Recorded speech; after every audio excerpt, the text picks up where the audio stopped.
ఇక్కడ చూస్తున్నాం దేశీయ స్టాక్ మార్కెట్ సూచీలు లాభాల్లో ముగిశాయి. ఐటీ బ్యాంకింగ్ అదేవిధంగా స్టాక్ కొనుగోలు మద్దతుతో సూచీలు రాణించాయి. మరికొన్ని గంటల్లో అమెరికా అధ్యక్షులు డొనాల్డ్ ట్రంప్ భారత్ సహా మరికొన్ని దేశాలపై సుంకాలు ప్రకటించనున్న వేళ మరీ సూచికలు రాణించడం గమనార్హం. ఇక సెన్సెక్స్కు 600 పాయింట్ల మేర రాణించగా నిఫ్టీ 23,300 ఎగువన ముగిసింది. భారత కాలమానం ప్రకారం బుధవారం రాత్రి 1:30 ట్రంప్ తన నిర్ణయాన్ని ప్రకటించనున్నారు. వెంటనే సుంకాలు అమల్లోకి రానున్నాయని శ్వేత సౌధం ఇప్పటికే ప్రకటించింది.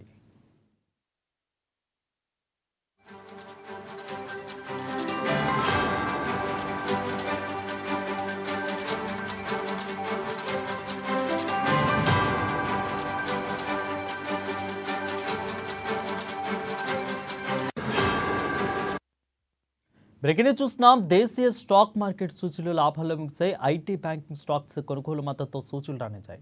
మరికొన్ని గంటల్లో అమెరికా అధ్యక్షులు డొనాల్డ్ ట్రంప్ భారత్ సహా మరికొన్ని దేశాలపై సుంకాలు ప్రకటించనున్న వేళ మన సూచీలు రాణించడం గమనార్హంగా మారింది.